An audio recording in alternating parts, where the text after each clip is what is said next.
Olá, boa noite a todos que acompanham a programação do SBA. Começa agora o Pecuária BR. O mercado do boi gordo inicia a terceira semana de janeiro com preços em queda para a arroba. O lento escoamento da carne e também a baixa restrita de animais, a baixa oferta restrita de animais limitam as altas no mercado. Você sabe o que fazer com a vaca F1 do seu rebanho? A resposta na entrevista feita por Adriano Edival com o médico veterinário e também professor Bento Ferraz. E você vai conhecer também uma biotecnologia que produz embriões in vitro dentro da fazenda sem a necessidade de laboratório. Tudo isso e muito mais agora no Pecuária BR, que está começando.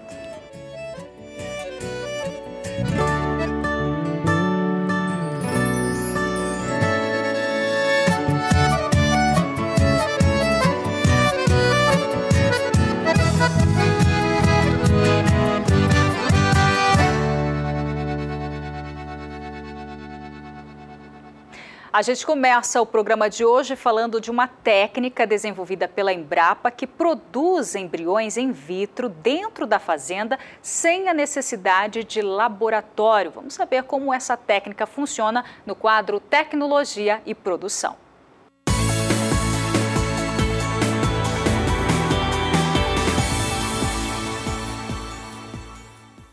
A técnica chamada de TIFOI, transferência intrafolicular de ovócitos imaturos, permite a produção de embriões combinando a produção em vivo clássica com a in vitro. Para melhorar a eficiência da biotecnologia que já está disponível, foi realizada na Embrapa Gado de Corte um experimento que contou com a equipe da Embrapa Senargem de Brasília. Para a técnica da TIFOI é necessária uma vaca doadora que tenha genética, uma ovuladora e uma receptora que terá os embriões transferidos para o útero. A gente usa a vaca como laboratório. Por quê? A gente pega os ovócitos e põe dentro do folículo, que é a unidade funcional do ovário. E dentro do folículo, esses ovócitos são maturados, que adquirem a capacidade de serem fecundados. A vaca ovula, esses ovócitos caem no oviduto. E essa vaca, depois da injeção, ela recebe também uma inseminação artificial clássica.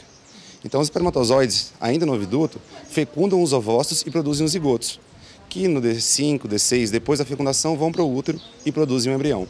A TIFOI é isso, combina a parte da aquisição dos ovócitos da doadora com a receptora intermediária, que vai produzir os embriões em vivo. Então, um embrião de alta qualidade produzido em vivo para a gente conseguir transferir esses embriões para receptoras finais, que vão gestar esse bezerro. Da técnica já nasceram 3 animais. De acordo com o grupo que vem trabalhando com a melhora da eficiência, entre as vantagens da biotecnologia está a redução de custos para o produtor.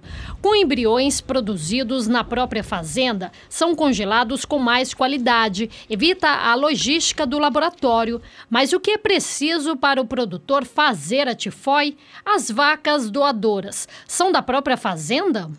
É a mesma vaca que o produtor usaria para FIV, seria a mesma doadora que ele usaria para SOV-TE. Então, a doadora é a mesma vaca, aquela vaca que tem um mérito genético, um mérito zootécnico superior, que ele quer multiplicar. Então, a doadora continua igual das outras biotecnologias. É aquela doadora que ele tem na fazenda. Ou ele pode usar a doadora pode usar isso de outra fazenda que ele tem interesse também. Recentemente, a Embrapa Senargem ministrou um curso para transferir a tecnologia para médicos veterinários de todo o Brasil. A intenção é capacitar os profissionais para que eles estejam aptos para a realização da TIFOI.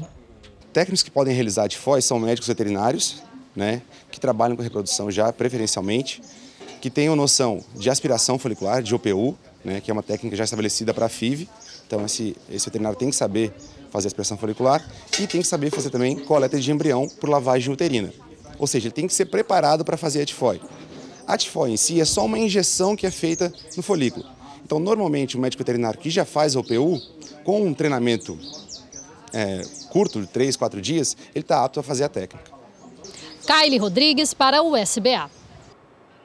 A semana começa com a formação de uma frente fria na costa sul do país, ganhando força principalmente desde Santa Catarina até o estado de São Paulo. Vamos saber como ficam as pastagens para os próximos dias na previsão do tempo com Juliana Rezende.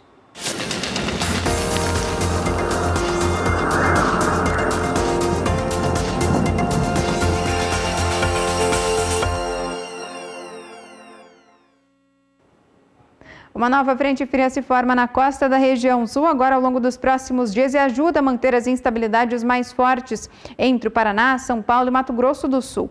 Agora a disponibilidade hídrica ainda segue elevada aqui nessas áreas em rosa.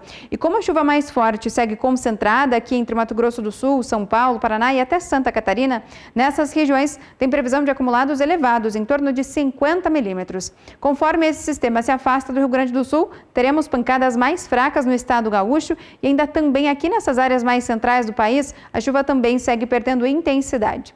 No decorrer da segunda semana, ainda teremos previsão de chuva em grande parte do centro-sul. Só que as pancadas mais fortes dessa vez ficam concentradas aqui nessas áreas mais escuras, entre Mato Grosso, Goiás, Minas Gerais e até no Espírito Santo. A chuva segue forte nessas regiões, tem previsão de acumulados de até 50 milímetros. Agora, entre Mato Grosso do Sul, São Paulo e região sul, a chuva deve persistir, mas de maneira bem mais fraca e com baixos acumulados. Durante a terceira e última semana, a chuva forte agora vai seguir concentrada aqui nas áreas mais centrais do Brasil. Então, sudeste e centro-oeste é que devem receber pancadas fortes. Tem previsão de acumulados de até 70 milímetros e não se descarta o risco para temporais. Então, grande parte do centro-sul recebe chuva ao longo dos próximos dias. Então, com isso, grande parte dos pastos também deve manter bom ritmo de crescimento, porque o solo também segue com bastante umidade.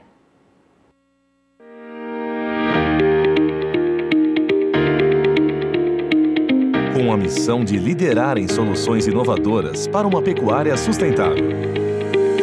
Desde 1964, trabalhamos diariamente buscando entender os desafios da pecuária e propor soluções com foco na produtividade e lucratividade do setor. Em 1984, estimulados pela Embrapa, caminhamos ao encontro do progresso da pecuária intensiva no Brasil. Com o início dos confinamentos no país, surgiu a necessidade de mecanização do trato. E, para ajudá-los a fazer a diferença, lançamos a primeira linha de misturadora de ração total da América Latina. Iniciou-se então um ciclo contínuo de pesquisa e desenvolvimento de novas tecnologias. A confiança na marca Casale é resultado de um contínuo trabalho com dedicação e transparência, sendo nosso maior objetivo o de apoiar e entender nossos clientes, pecuaristas e técnicos do setor. Conte conosco. Casale, as melhores soluções para a pecuária.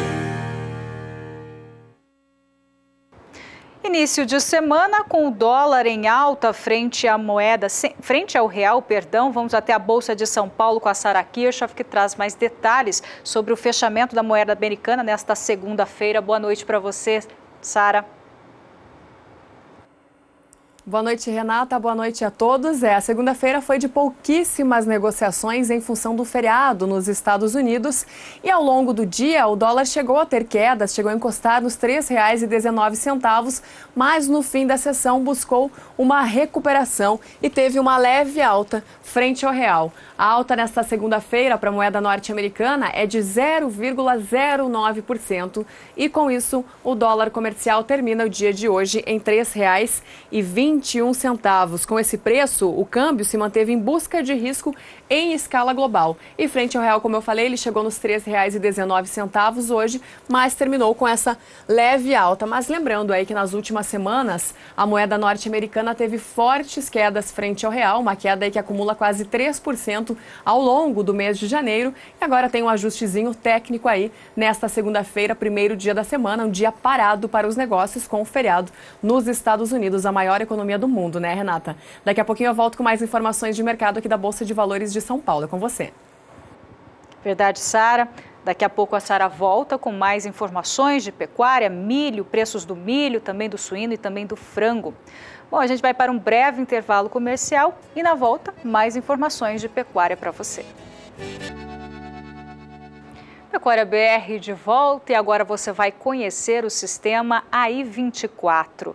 Ele é desenvolvido pela empresa Cemex Brasil, que é parceira aqui do SBA. Esse sistema monitora em tempo real a saúde e também a reprodução de vacas e novilhas.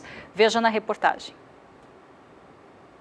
A Cemex Brasil, sempre em busca da constante inovação, apresenta a seus clientes e parceiros de todo o Brasil soluções que ajudam e facilitam o dia a dia do produtor. Neste programa, iremos falar mais sobre o programa Cemex AI24. Iremos explicar e mostrar na prática como funciona o sistema de monitoramento. O colar é um sistema extremamente eficiente na propriedade leiteira. Ele tem duas funções básicas. Um é monitorar a atividade desse animal.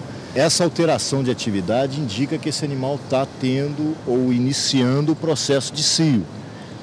Todas essas informações são captadas por uma antena que está dentro do freestall e é jogado para dentro do computador para que o produtor possa visualizar essas atividades de cada animal rapidamente no computador. Esse monitoramento de atividade indica exatamente o horário em que a vaca entrou em cio e qual o horário que ela deve ser inseminada. Então são dois pontos muito importantes para melhorar a taxa de prenhez. Aumenta muito a taxa de concepção, a taxa de prenhez final do rebanho quando eles estão usando esse monitoramento de atividade.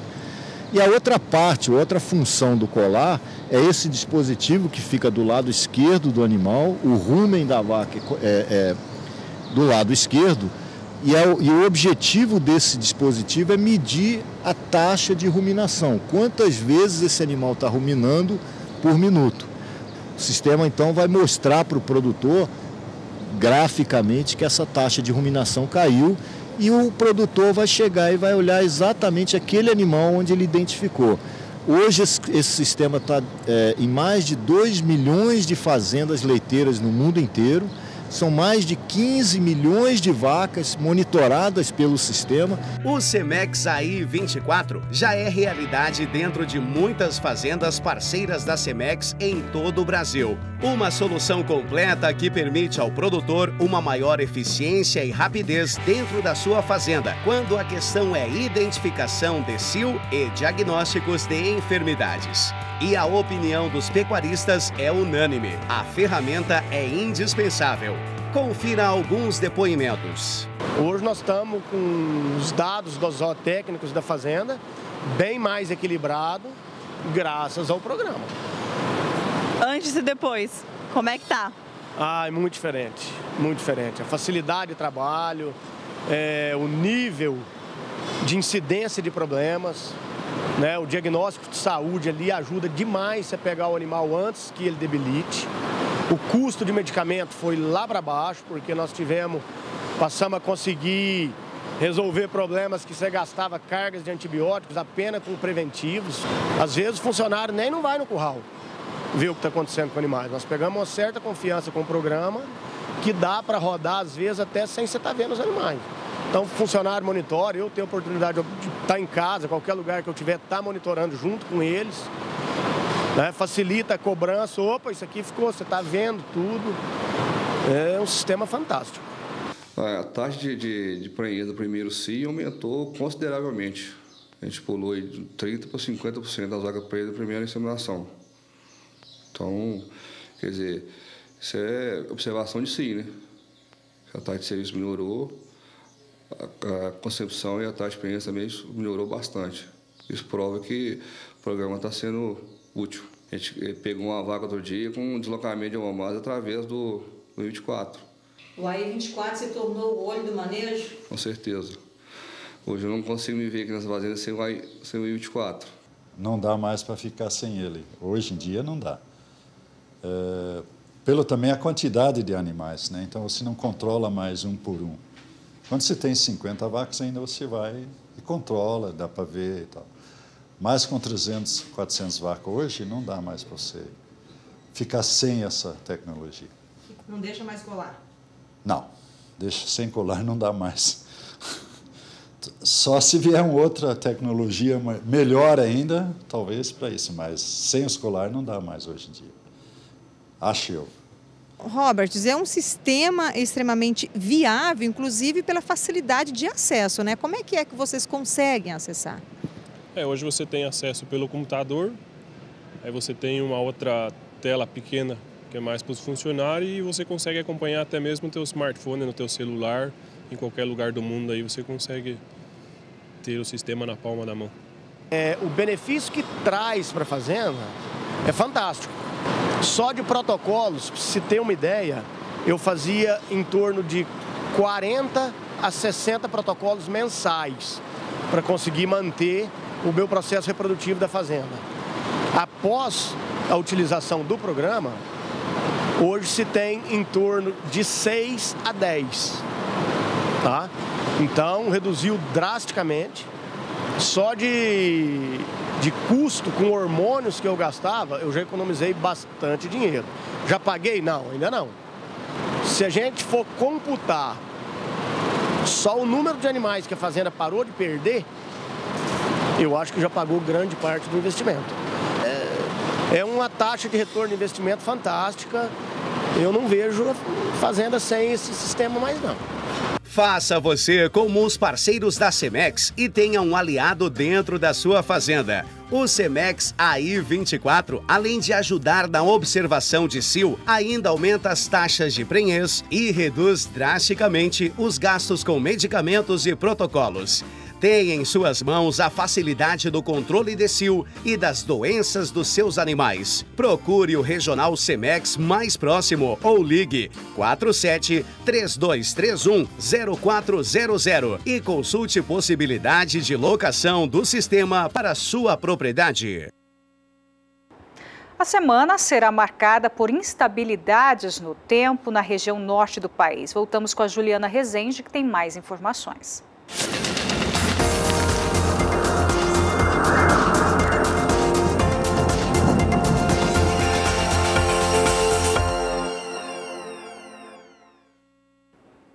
É o calor e a umidade do ar mais elevada que vem mantendo as instabilidades tropicais frequentes na região nortista. E justamente por conta desta chuva mais frequente é que o solo segue com bastante umidade aqui nessas áreas em rosa e também azul do mapa. Nos próximos 5 dias teremos chuva ainda na região norte e tem previsão de chuva forte. Só que dessa vez a chuva fica mais concentrada aqui nessa faixa mais a oeste. Amazonas, Rondônia e Acre é que devem receber as pancadas mais intensas. Nas demais áreas da metade norte do Brasil, teremos chuva até o Tocantins e a faixa norte da região nordeste. Aqui no interior da Bahia, tempo firme por conta da circulação dos ventos no alto da atmosfera que inibe a formação de nuvens de chuva. No decorrer da segunda semana já vai ter previsão de chuva aqui no nordeste por conta de instabilidades que conseguem avançar pelo interior nordestino. E volta a chover de maneira bastante expressiva, acumulados de até 30 milímetros na Bahia e também no Tocantins. Agora na região norte é que a chuva começa a perder um pouco mais de intensidade, mas mesmo assim,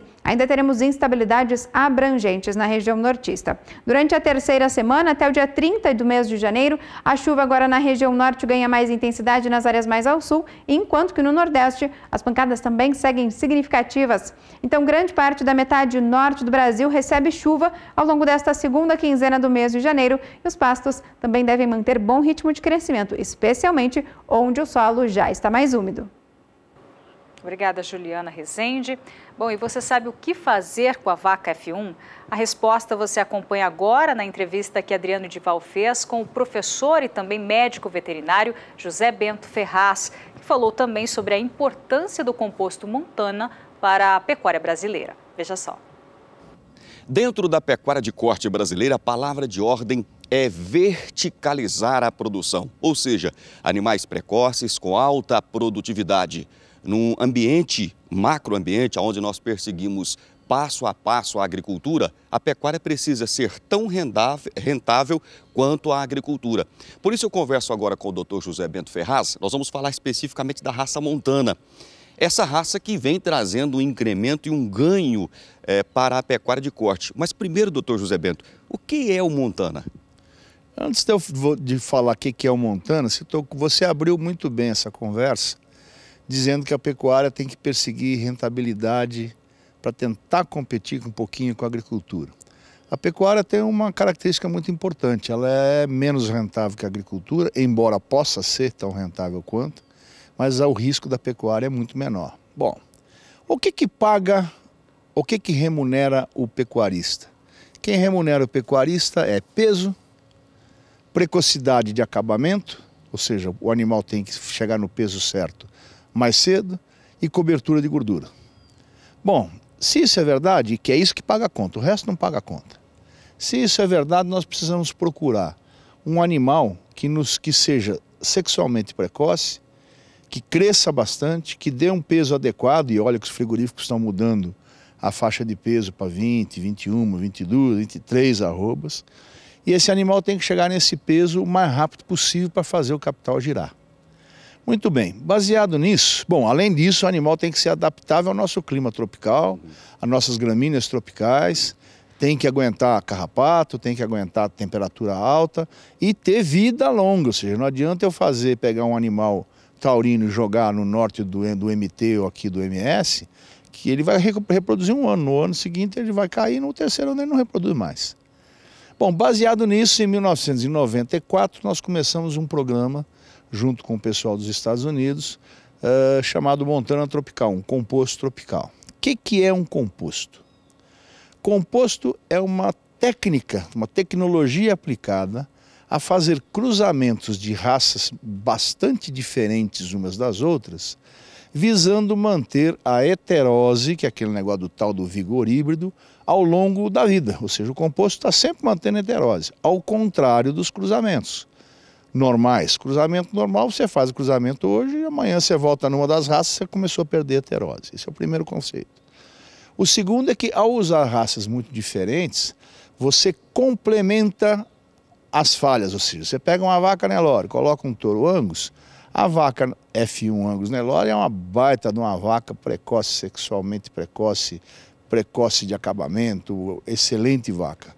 Então o Montana usa esses conceitos que foram desenvolvidos, primeiro lá atrás, na década de 40, com milho, depois com galinha de postura, depois com frango de corte, depois com suíno, que é o conceito de correr atrás da heterose sempre. É um animal de carcaça espetacular, crescimento muito rápido, cobertura de gordura adequada e precocidade sexual. Então, se a gente voltar naquele começo da conversa, quem é que paga a conta? Reprodução, crescimento, cobertura de gordura, o Montana busca isso desde então. E o Montana tem uma característica diferente das raças, qualquer raça. O Montana não tem a paixão e a tradição do pecuarista. O pecuarista é um bicho apaixonado. É verdade. Ele gosta daquela raça, aquela raça existe, o resto não existe. Entendi. O Brasil tem experiências traumáticas com cruzamento. Há cerca de 20 anos atrás, os frigoríficos chegaram a definir que não compravam mais animal que não fosse branco. Tal a qualidade ruim dos animais cruzados. Por quê? Porque os cruzamentos passaram a ser feitos com as piores vacas do rebanho e acasaladas com qualquer touro de outra raça. E muita porcaria foi utilizada. Quando você cruza fundo com fundo, vai dar fundo. Pronto, essa regra é muito simples. E empresário não pensa assim, né? Um padeiro não compra a farinha mais vagabunda porque ela é mais barata, porque ele sabe que o pão vai ficar pior. Uhum. Nós compramos. O pecuarista não pensa na qualidade da máquina que ele está comprando. Isso é muito ruim. Agora, cruzamento feito de maneira adequada, com a nata das vacas, com touros muito bem escolhidos, o resultado... Ah, sim, isso é importante. Tem que ter comida, né? Pecuária sem comida não existe. O Montana busca exatamente isso, continuar cruzamento de tal forma que você mantenha o maior nível de heterose possível, maior complementaridade das raças, sem perder a adaptabilidade. Esse é o segredo do Montana. O que você usa em cima de uma vaca F1 que você tem? Usa Montana. E em cima da bezerra que ficou? Põe Montana. E depois, então eu vou virar um criador de Montana? Não, você vai virar um criador de dinheiro, de mais rentabilidade na sua propriedade. Voltando no que o senhor falou sobre a galinha, mencionou o porco, é isso. Muitos dos que vão assistir essa nossa conversa já foram ou são criadores de frango, ou de galinha de postura, ou de suíno, ou plantador de milho. provavelmente quase todos serão plantadores de alguma coisa também. Você compra semente para plantar seu milho ou você usa a semente do ano passado? Você segura as melhores galinhas que nasceram dos pintinhos para ser suas matrizes ou você compra pinto de um dia e até logo? Ou seja, o mundo mudou. Se o mundo mudou, nós temos que acompanhar. O Montana não vende belezura, o Montana vende animais que vão produzir algo, no mínimo, aquilo que você comprou. Doutor José Bento, muito obrigado por esse bate-papo, por essas informações. E aquele recado para o empresário rural, não vamos mais falar com o pecuarista, é empresário rural para aquele que acredita no resultado, que faz o investimento e que quer o resultado, com garantia de resultado. Vamos nos concentrar naquilo que paga a conta. Não adianta a gente ficar projetando características que podem vir a ser importantes daqui a muitos anos, porque o brasileiro é um povo, infelizmente, pobre, embora o país seja rico, um povo que está muito longe de mercados sofisticados. Existem nichos de mercado, sim, mas vamos nos concentrar naquilo que paga a conta. O Montana é uma das primeiras raças a usar maciçamente a avaliação de ultrassom para tentar ver uma carcaça melhor, e já tomou a decisão na última reunião que houve agora no Paraguai, que vai entrar pesadamente nos estudos de eficiência alimentar, de tal forma que a gente consiga vender touros que produzirão bezerros que, ao invés de você colocar 8 bezerros dentro de uma mesma área, você põe 10 e você tem a mesma produtividade. Então é uma raça moderna, uma raça cientificamente montada, planejada, e uma raça que tem resultados espetaculares. Basta você conhecer criadores de Montana que estejam perto de você, que você vai ficar espantado com a qualidade e homogeneidade dos animais. Então o Montana tem que ser conhecido, tem que ser divulgado. Esse ano parece que nós vamos ter um leilão presencial de Montana aqui em Campo Grande. E é isso, a raça precisa ser conhecida. Quem compra, volta e compra de novo. Quem não conhece, fica com medo, mas não precisa ter medo. Né? Medo nós precisamos ter daqueles animais que nós compramos e que não vão transmitir nada para a gente. Lucratividade, rentabilidade é o nosso negócio. Tá dada a dica. Bom, e no próximo bloco, os preços atualizados do milho, do suíno e também do frango. Nós já voltamos. Pecuária BR de volta, agora são 18 horas e 48 minutos, ao vivo, horário de Brasília. Bom, agora é hora de touros do dia, uma oportunidade para você, produtor, adquirir sêmen de reprodutores das baterias de gado de corte e também de leite da Cemex Brasil, empresa parceira do SBA. Adriano Edival, é com você.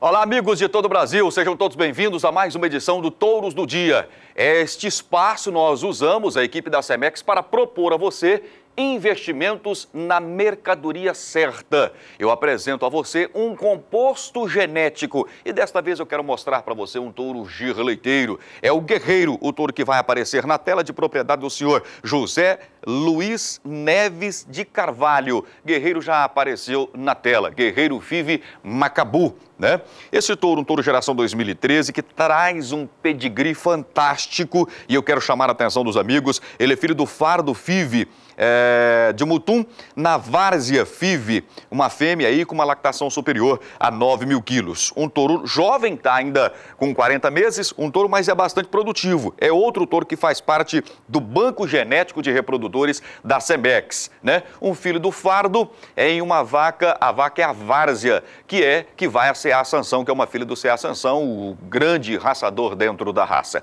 Nós estamos comercializando esse touro a R$ 25,00 a dose, pacote com 50 doses também. O telefone é o 47991953297. Você vai manter o contato com a gente agora e nós vamos atender você. Guerreiro é participante do teste de progênie através do PNMGL,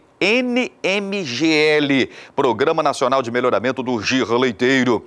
Esse touro, eu quero chamar a sua atenção porque é um touro já está em comercialização há quase 3 anos, adquirido por diversos clientes do Brasil, também importado para países como Colômbia, Costa Rica e Panamá. Aliás, a bateria de touros da Cemex, toda ela foi exportada e é exportada sempre com frequência para esses países que eu acabei de citar aqui. Ou seja, a América Latina tem buscado essa mercadoria. Nós estamos falando da Cemex, você que não conhece todo o trabalho da Cemex, a Cemex é sediada no Canadá, mas tem os seus ramais, seus braços em vários países. E o caso do Brasil, por exemplo, mas nós temos a mesma atenção, a mesma qualidade de produção do Canadá. Então vale a pena você fazer um investimento nesse reprodutor. O telefone 479-9195-3297, né? Pacotes com 50 doses, R$ 25,00 a dose nesse preço promocional aqui pela televisão através do SBA. Mais informações a respeito do touro você consegue através do telefone ou acessando o nosso endereço eletrônico. Um abraço a todos, muito obrigado e até uma outra oportunidade. Obrigada, Adriano. Agora a gente volta à Bolsa de São Paulo com a Sara, que traz os preços do milho, do suíno e também do frango. É com você, Sara. É isso mesmo, Renata. Antes de trazer as cotações, então, esses preços do indicador CPEA, que é o Centro de Estudos Avançados em Economia Aplicada, uma notícia lá da Índia. O país detectou um surto de vírus altamente contagioso da gripe aviária lá no sul da Índia, de acordo com a Organização Mundial da Saúde, em um relatório que cita o Ministério da Agricultura. O vírus H5N8 foi detectado em 26 de dezembro entre aves na aldeia de Dasarahalli, matando 9 de 951 pássaros. Os outros foram abatidos, de acordo com a Organização Mundial da Saúde, com sede em Paris, em um relatório publicado no site Não foram fornecidos até este momento detalhes sobre a espécie dessas aves, Renata. Tá certo, Sara. Agora os preços do milho, do suíno e do frango pra gente. Isso mesmo, eu vou começar com os preços do milho, então, de acordo com o indicador CPEA para o mercado físico. Nesta segunda-feira, o produto tem queda no indicador CPEA, mas, de acordo com os pesquisadores, os preços eles estão oscilando muito, estão muito diferentes, tendo comportamentos diferentes de acordo com as regiões do país. Mas, no estado de São Paulo, o preço da saca de 60 quilos aparece nesta segunda-feira por R$ 32,41, em queda de mais de 1% no dia e acima de 4% no acumulado do mês de janeiro. Milho em queda, portanto, no mercado físico, de acordo com o indicador CPEA. No mercado futuro, o produto também teve um dia de queda hoje aqui na Bolsa de Valores de São Paulo, com exceção ao contrato de janeiro, que teve uma alta de 1,88% neste primeiro dia da semana. Com essa alta, o preço da saca, que na sexta-feira aparecia por R$ 31,95, hoje saltou para R$ 32,55 no ajuste atual, caindo 12 centavos nos últimos negócios. Foi o contrato mais negociado hoje aqui na Bolsa de Valores de São Paulo para o mercado do milho, com 3.270 negociações, esse contrato que vence agora em janeiro.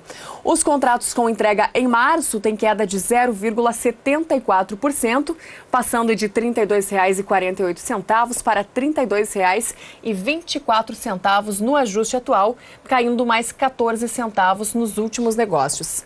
Já os contratos com entrega em maio têm a mesma queda dos contratos de março, de 0,74%, assim como os contratos que vencem em setembro também, com essa mesma desvalorização de 0,74%.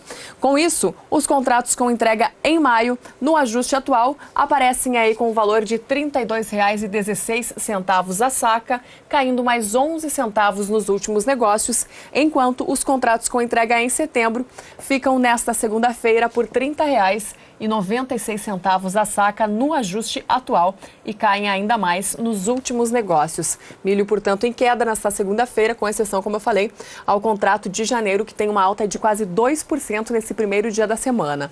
Do milho, já passamos para o mercado do suíno, que hoje subiu no indicador CPEA, o mercado físico. No último levantamento, o preço do quilo do suíno vivo no estado de Santa Catarina aparecia por R$ 3,42, hoje foi para R$ 3,43 e tem alta de mais de 1% no acumulado do mês de janeiro. Já o frango caiu na mesma proporção, de R$ 3,59 o quilo no atacado de São Paulo, que aparecia na última semana esse preço, R$ 3,59. Hoje, então, o preço do frango congelado no atacado de São Paulo foi para R$ 3,58 no indicador CPEA, acentuando ainda mais a queda no mês de janeiro, a queda acumulada agora para o mês de janeiro, que nesse momento passa aí dos 5% para o frango congelado em São Paulo, de acordo, como eu falei, com o indicador CPEA, que é o Centro de Estudos Avançados em Economia Aplicada. E daqui a pouquinho eu volto com mais informações de mercado para destacar os preços do bezerro e do boi nesta segunda-feira. Renata, é com você. Combinado, Sara. Agora você acompanha as cotações do suíno, do frango e também do milho em todo o país.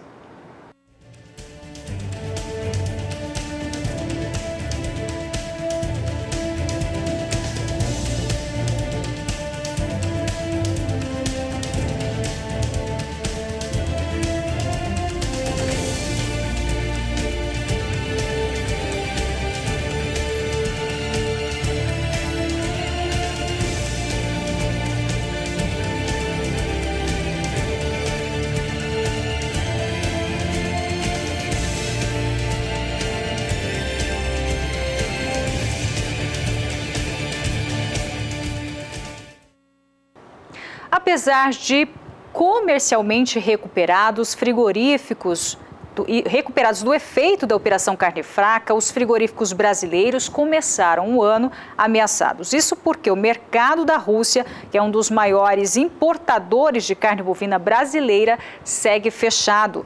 Nossa equipe, hoje pela manhã, conversou com a deputada e vice-presidente da Frente Parlamentar da Agropecuária, Tereza Cristina, sobre esse assunto. E a gente fez algumas perguntas que vão ser respondidas agora. A primeira pergunta foi a seguinte: que medidas já foram tomadas e que ainda serão para que se reverta o descrédito causado pela Operação Carne Fraca em relação à carne brasileira? Veja só o que ela disse. Na realidade, o Ministério da Agricultura é que tem que, vamos dizer, aumentar a sua agilidade, contratar mais técnicos, e eu sei que eles estão aí num processo para contratação de mais 300 veterinários para fazer o quê? Para fazer a fiscalização e controle nos frigoríficos em toda a área, todas as áreas de carne, não só de bovinos, mas bovinos, suínos e aves. Com a carne fraca, os mercados ficaram antenados e tudo que vem do Brasil é inspecionado, reinspecionado, criou-se uma dúvida. E isso está dando mais trabalho e o Ministério da Agricultura tem que se adiantar enfim, ter mais agilidade para cumprir, né, o que esses mercados vêm exigindo a mais do Brasil.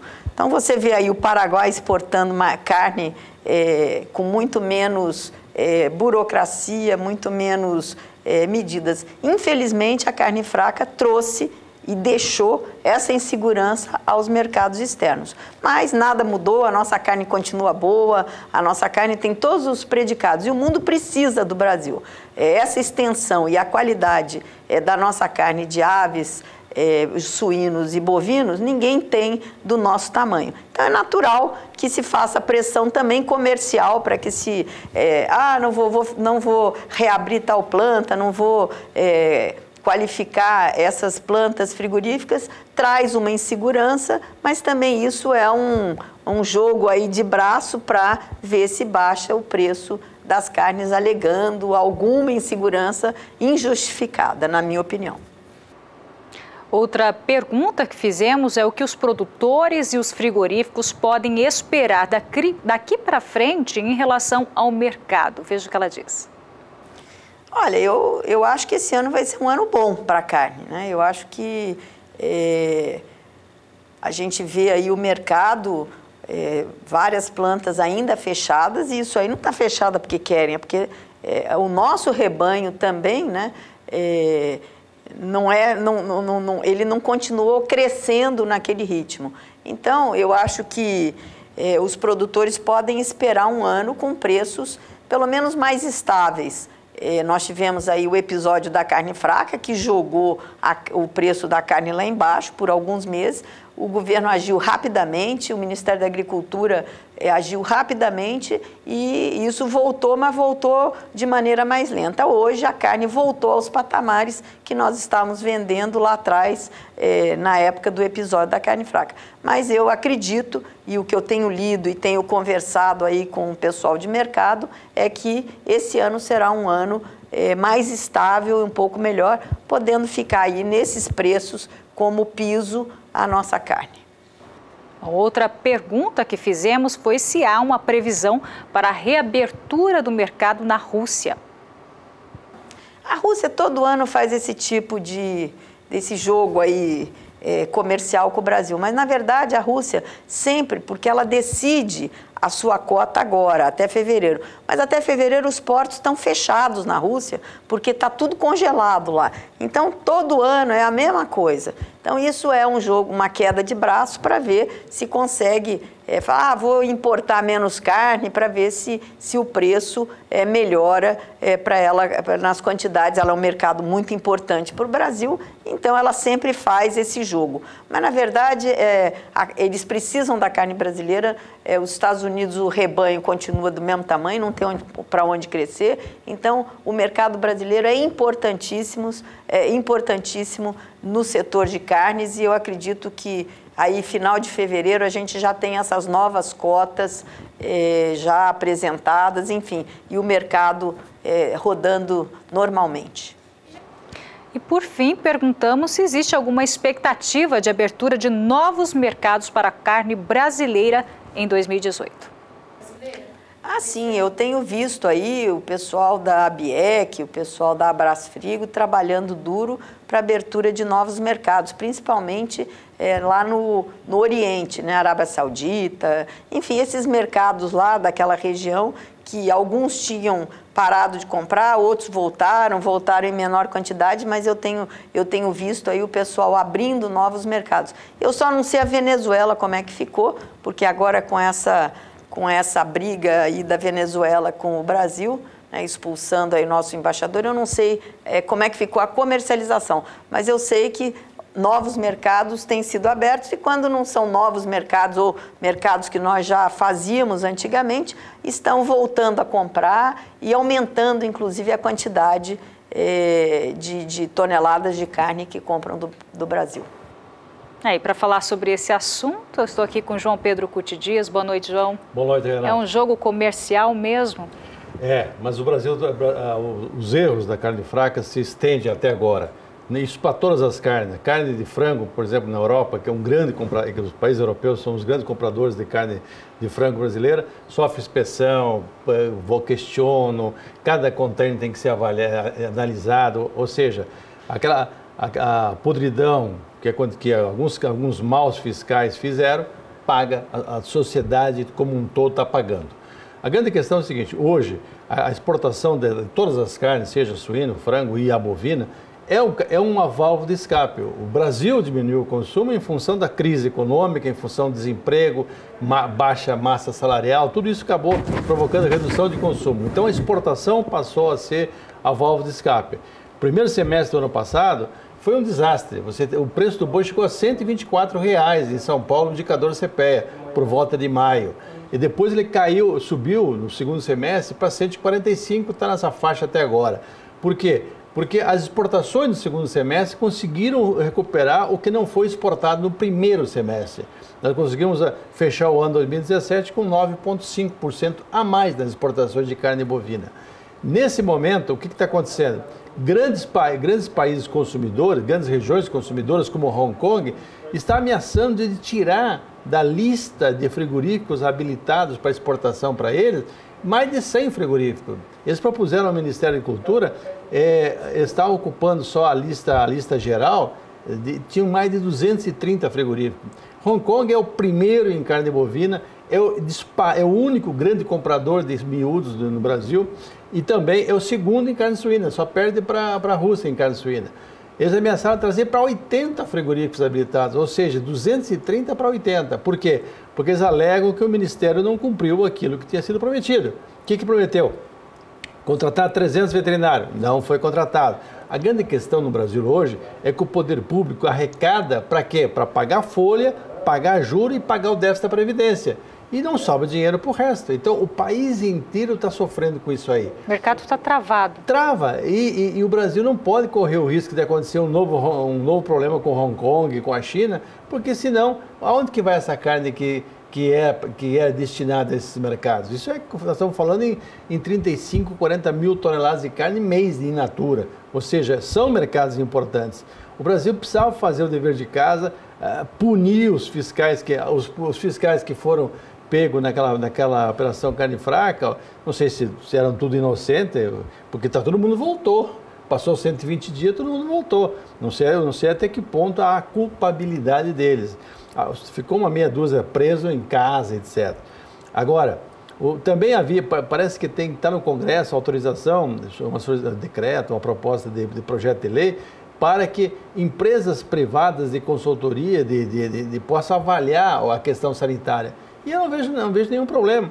Em outros setores, como minérios, por exemplo, que o minério de ferro o Brasil exporta, empresas que são habilitadas para fazer isso fazem análise do produto, dão certificado de qualidade, homologam, etc. Porque não pode fazer na área veterinária. Eu não vejo nenhum problema. Mas aí o corporativismo estatal fala mais alto, os fiscais ameaçam greve, etc, etc. E as coisas não andam no Brasil. As coisas demoram para andar. Quando a gente fala em pecuária, estamos falando em 1.700.000 propriedades rurais no Brasil. Vamos colocar que tenha 2 adultos por propriedade, nós estamos falando em 3.400.000 brasileiros que dependem da pecuária. E você tem muitos outros em outras empresas que são empregados, frigoríficos, distribuidores, exportadores, ou seja, é uma cadeia muito grande. É uma cadeia que gera mais de 6 bilhões de dólares de exportação. É uma cadeia que coloca na mesa do brasileiro 35 quilos de carne por habitante ano. Ou seja, o país tem que olhar com mais seriedade, com mais agilidade. Ou seja, os países do resto do mundo estão com uma lupa em cima do Brasil. E a pressão que nós temos em mercados importantes como a União Europeia é muito grande. Os franceses, os irlandeses, eles não precisaram fazer nenhum atentado no Brasil. Nós mesmo fizemos, a Polícia Federal fez, todo mundo fez um carnaval e até hoje nós estamos pagando por isso. E vai demorar para pagar. A deputada falou muito bem, o negócio é o seguinte, muitas vezes a própria Rússia, é comum a Rússia fazer essa chantagem aí. Só que quando a Rússia sofreu o embargo da União Europeia e dos Estados Unidos, quem forneceu carne para ele? Como nós, o Brasil. 90% da carne suína importada da Rússia é brasileira. A Rússia é o terceiro maior mercado da carne bovina nossa. Ou seja, os russos também jogam pesado. Do pescoço para baixo é canela. Por quê? Eles querem ganhar preço, querem vantagem, etc. Então, agora, é um mercado importante. E a Rússia está se recuperando economicamente, porque a Rússia é um país que depende umbilicalmente do petróleo e do gás natural. O petróleo dobrou de preço nos últimos 2 anos. Nós estávamos com 35, 36 dólares por barril, estamos falando em 69 dólares por barril. Ou seja, melhorou a economia russa, consequentemente melhorou o consumo. Outro mercado importante são os mercados dos países árabes, especialmente a Arábia Saudita. Hoje o Iraque está voltando, o Egito está voltando, são mercados importantes. E alguns mercados estão pressionando. Por quê? Porque o que foi noticiado no Brasil repercutiu negativamente no mercado internacional. E como que esses travamentos podem atrapalhar a ampliação de novos mercados, João? Olha, nós estamos trabalhando, o ministro Blairo fez um esforço grande para abrir mercados importantes, como o Japão, por exemplo. O Japão é um dos grandes importadores de carne suína e coloca restrição à carne suína brasileira. Começou a importar timidamente do Santa Catarina. Nós precisamos aumentar isso aí. É um mercado que compra 1 milhão de toneladas ano. A Coreia do Sul é outro mercado grande, outros países como a Indonésia. A Ásia como um todo, ele tem um potencial muito grande de consumo. Quando você vê a renda da família chinesa em 15 anos, passou de 3 mil dólares, 3.200 dólares para 10 mil dólares ano. É 3 vezes mais. Então, grande parte desse aumento na renda do chinês, já que eles têm um poder de compra maior, porque os impostos, os custos na China são muito mais baratos, por exemplo, que no Brasil, isso vai para consumo de alimentos proteicos. Carne é um deles. Então, o Brasil tem chance de aumentar a participação nossa no mercado chinês. E isso tudo O que atrapalha? Atrapalha essas burradas que foram feitas e que o Brasil hoje está pagando. Nossa, o pecuarista está pagando. O frigorífico está bem, está com margem boa. O governo está com superávit da balança comercial de 67 bilhões de dólares. Tudo bem. O pecuarista vendia boi a 155, chegou a vender a 124, chegou hoje está a 145, preço São Paulo. E isso é quem paga a conta, é quem trabalha. E outra coisa, não tem nada a ver com o assunto de hoje, mas nesse momento, como é difícil você produzir no Brasil. Hoje eu encontrei um amigo meu que tem uma fazenda, ele falou, olha, não posso tirar boi da minha fazenda, estou com boi pronto, não posso porque não tem estrada. Isso não é privilégio dele. Nós sempre estamos mostrando aqui no canal, seja produtor de leite, seja produtor de suínos, de bovino, a dificuldade que eles têm para você tirar da propriedade e colocar na indústria, na cooperativa, no armazém. Agora mesmo, hoje saiu na imprensa que vai ser feita uma força-tarefa para permitir o escoamento da região do Mato Grosso pela BR-163 até o porto de Miritituba. O que nós precisamos fazer é que o asfalto, que faz 30 anos que estão sendo feito aquele asfalto da BR-163, fosse concluído, 100 quilômetros, mas não é. Cada ano tem um problema, passa para o outro, quem paga? Senhora e senhora. Então, qualquer problema nas exportações, a conta não vai vir para os deputados, não vai vir para os fiscais do Ministério, vão continuar recebendo 18, 20 mil por mês, tudo tranquilo. Vai para o senhor e para a senhora que trabalha com isso. Tá certo, João. Obrigado pelas informações. Bom trabalho. No próximo bloco, as informações, os preços atualizados do bezerro e também as cotações do boi gordo. Nós já voltamos. Voltamos e vamos direto à Bolsa de São Paulo. Sara, como é que fechou o mercado aí para o bezerro e também os preços para o boi gordo? O mercado para o bezerro não teve muita variação e o mercado para o boi gordo, pelo menos no estado de São Paulo, teve alta hoje no indicador CPE, Renata. Mas no mercado futuro, o boi gordo teve uma queda nesta segunda-feira, no primeiro dia da semana. O que eu também gostaria de falar aqui agora é sobre os embarques de carne bovina agora no mês de janeiro, que atingiram 37 mil toneladas, de acordo com o Ministério da Indústria, Comércio e Serviços, conforme que foi divulgado nesta segunda-feira. Esse número de 37 mil toneladas representa aí os 9 primeiros dias úteis do ano e significam que teve uma perda de 22,8% no valor médio diário de exportação, uma queda de 24,3% na quantidade média diária e alta de 2,1% no preço. Isso na comparação com o mês de dezembro, porque na comparação com janeiro de 2017, houve um avanço de mais de 12,5% no valor médio diário, uma alta de quase 4% na quantidade média diária e uma alta de 8,5% no preço médio, de acordo também com o Ministério da Indústria, Comércio e Serviço, nesses dados divulgados nesta segunda-feira. Dito isso, então, vamos para os preços, começando com os preços do bezerro no indicador CPEA para esta segunda-feira. O preço do bezerro por cabeça permanece em R$ 1.145,78 aí no estado de Mato Grosso do Sul, no indicador CPEA, sem variação, portanto, no levantamento diário, mas com uma queda acima de 2% no acumulado do mês de janeiro. O boi gordo, como eu falei, teve alta nesta segunda-feira no preço da arroba aqui no estado de São Paulo. A gente vem acompanhando esse movimento aí bem volátil da arroba do boi gordo, que no dia 9 de janeiro estava em R$ 146,50, depois subiu para R$ 147,95, quase R$ 148. Depois esteve em R$ 148,70, os valores estão invertidos aqui, mas chegou a esse patamar de R$ 148,70. Depois caiu na última sexta-feira para R$ 145,60 e hoje, então, com uma alta de quase 1%, termina esta segunda-feira em R$ 146,85 o preço da arroba do boi gordo aqui no estado de São Paulo. Em outras regiões, algumas regiões registraram quedas nesta segunda-feira, primeiro dia da semana, mas aqui no estado de São Paulo, a semana começou de alta no indicador CPEA para a arroba do boi gordo, que no acumulado do mês de janeiro também tem alta, uma alta que passa de 0,5%, esse mesmo indicador aqui para o estado de São Paulo. No mercado futuro, o dia foi de queda hoje para o mercado do boi gordo e eu vou começar destacando os contratos que vencem agora em janeiro, que nesta segunda-feira tem queda então de 0,24%. com o valor da arroba, que vinha aí de R$ 147,00, passando para R$ 146,65 no ajuste atual e subindo 5 centavos nos últimos negócios. Os contratos com entrega em fevereiro foram os mais negociados hoje para o mercado do boi gordo.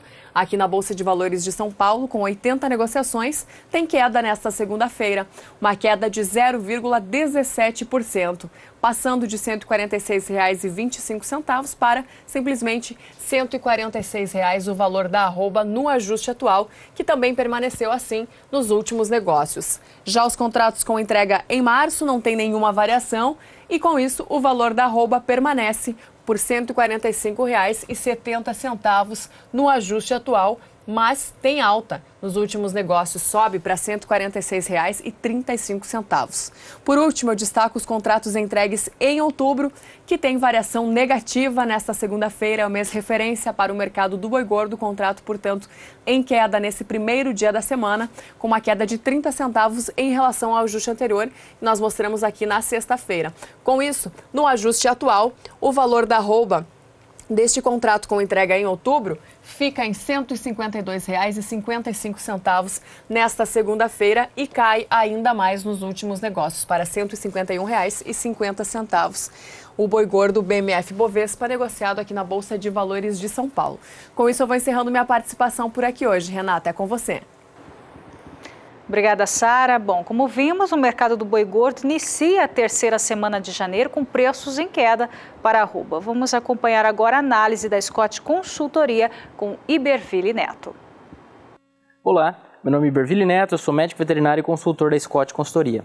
Nessa segunda-feira, 15 de janeiro de 2018, começando a terceira semana do ano, nós observamos recuo de preços em São Paulo, uma queda de 0,7%, em diversas outras praças. E isso demonstra que mesmo com a oferta de boiadas não abundante, uma oferta crescente, mas não abundante de boiadas, a demanda tem ditado o ritmo do mercado.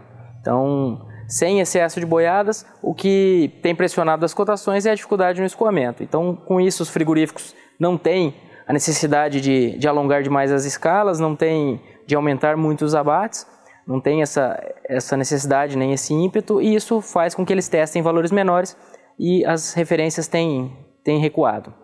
Então, para os próximos dias, do lado da demanda, nós não devemos observar uma reação e as atenções ficam voltadas para como que a oferta vai evoluir nos próximos dias. Bom, por hoje é só. Um abraço a todos e até a próxima. Bom, agora a gente acompanha a apuração feita pela Scott Consultoria para o boi gordo à vista, começando pela região sul do país. Lembrando que essa apuração é feita para uma boiada comum. Na região sul, teve queda de R$1 no oeste de Santa Catarina e alta de 5 centavos no oeste do Rio Grande do Sul. Nas demais praças, preços estáveis.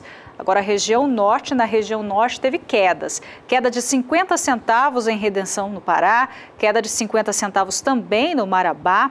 Em Marabá, 50 centavos em Paragominas e queda de R$2 no sudeste de Rondônia e de R$1 no norte do Tocantins. Agora na sua tela, apuração feita pela Scott Consultoria, região Nordeste. Região Nordeste sem alterações, segundo a Scott, preços estáveis. Agora a região Centro-Oeste teve queda de R$1 em Dourados, Mato Grosso do Sul. Apenas em Dourados, nas demais praças, sem mudanças. E para a gente finalizar, a região Sudeste, com apuração feita pela Scott Consultoria, queda de R$1 em Barretos, São Paulo, de R$1 em Araçatuba, de R$2 no Rio de Janeiro e de 50 centavos no Espírito Santo, isso em relação aos preços divulgados na última sexta-feira.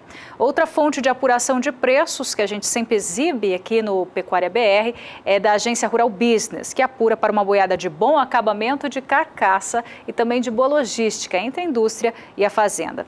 E segundo a apuração da Rural Business, a gente começa pela região sul, não houve alteração de preços em relação à última sexta-feira, portanto, preços estáveis em todas as regiões pesquisadas pela Rural Business. Aí na sua tela, região norte, em seguida a região nordeste, preços estáveis para o boi gordo à vista, região centro-oeste e, por fim, a região sudeste do país, com apuração feita pela agência Rural Business. E a gente finaliza o Pecuária BR com uma reportagem de Annelise Nicolodi, onde uma raça bovina tem conquistado produtores no Rio Grande do Sul. Veja só.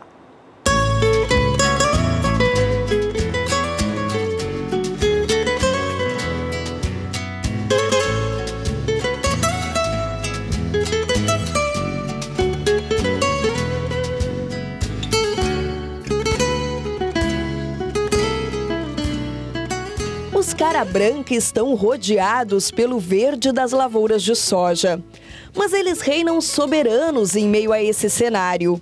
Apesar dos grãos terem tomado conta dos campos gaúchos nas últimas décadas, ainda tem pasto de sobra para quem não deixou a pecuária de lado. A criação do Braford, uma raça sintética resultado do cruzamento entre Zebu e Hereford, vem conquistando produtores da região noroeste do Rio Grande do Sul. E essa é uma das épocas mais importantes para os criadores. É tempo de reprodução. Nesta fazenda, os touros ficaram cerca de 4 meses junto com as fêmeas. Uma média de um reprodutor para cada 25, 35 vacas. E a taxa de prenhez é impressionante, 95%, conta o criador Marcos Mostardeiro. Marcos, queria que tu explicasse para a gente como é que funciona o processo de reprodução da raça Braford aqui na tua agropecuária. Bom, a gente faz o acasalamento dos animais assim, 1º de setembro. A gente começa a entorar esse gado. Isso vão começar a nascer em 15 de junho, né? Usamos assim uma relação mais ou menos de um touro para 30 animais. Pode oscilar de 25 a 35, dependendo da condição, do espaço que esses animais vão estar, se esse rebanho vai estar mais, alguém vai estar juntando todos os dias eles, aí tu pode apertar mais, usar até 35, mas o número médio é 30 fêmeas para um touro, né? E o nosso início da reprodução do processo é feito assim. E esses touros ficam com as vacas até o final do ano, ficam até 31 de dezembro, né? Até esse ano a gente não tirou porque faltou um pouco de tempo, assim. Mas o mês de dezembro, essas fêmeas praticamente, elas já estão cobertas, praticamente pelo nascimento. A gente vê que as fêmeas a cobertura é feita praticamente setembro, outubro e novembro. O dezembro fica, mas assim, 5% dessas fêmeas pelo nascimento, mostra que os touros fazem a cobertura no mês de dezembro. Basicamente é quase um entore de 90 dias, vamos dizer assim, né? A gente tem uma taxa de prenhez aí nos últimos 20 anos que nunca baixou de 95%. Nós temos uma taxa, o ano passado foi 97 alguma coisinha. A nossa taxa de prenhez é altíssima, altíssima, né? E claro que isso é um trabalho que a gente vem selecionando, acima de tudo, a precocidade, né? Eu sempre abordo esse tema que nós, na nossa região aqui, que é soja, a gente tem que ter animais extremamente precoces para todas as características irem funcionando nesse processo. E essas fêmeas pegam cria, os terneiros a gente vem tirando eles com um belo peso, né? Basicamente, o acasalamento é feito assim. A opção pelos touros ao invés da inseminação artificial é uma característica de seleção já constatada aqui na agropecuária. Detentor de excepcional massa muscular, o macho Braford é incomparável na missão de produzir bezerros.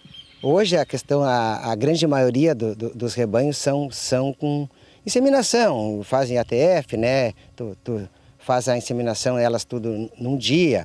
Nós usamos aqui, já fiz ATF, mas a gente usa touro. Nós estamos usando touro, a gente compra bons touros, a gente compra, no nosso entendimento, né? O bom é muito discutível, né?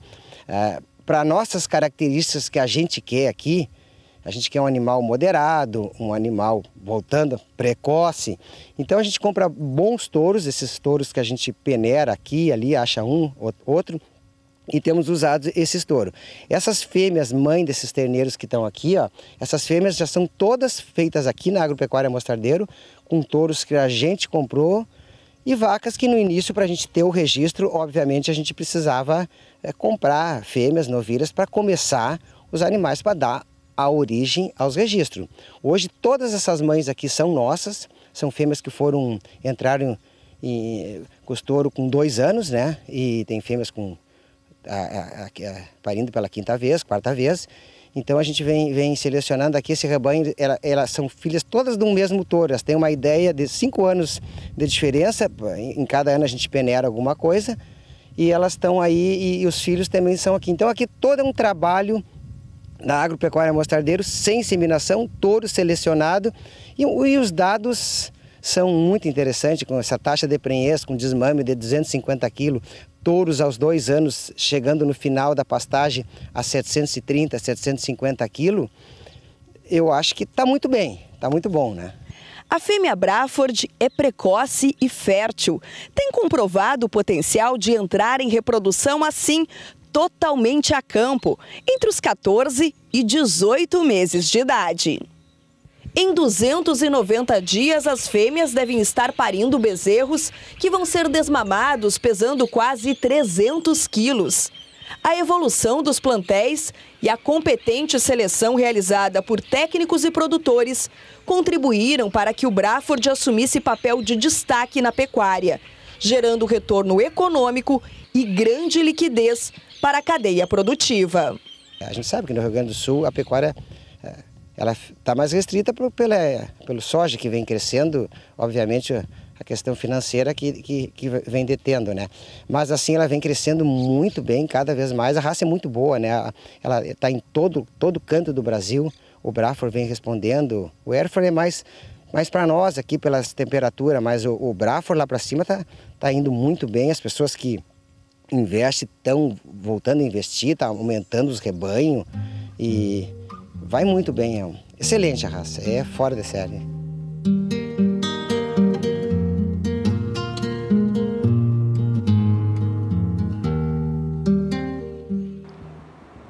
Bom, e o Pecuária BR fica por aqui. Para você, um ótimo início de semana. Obrigada pela companhia.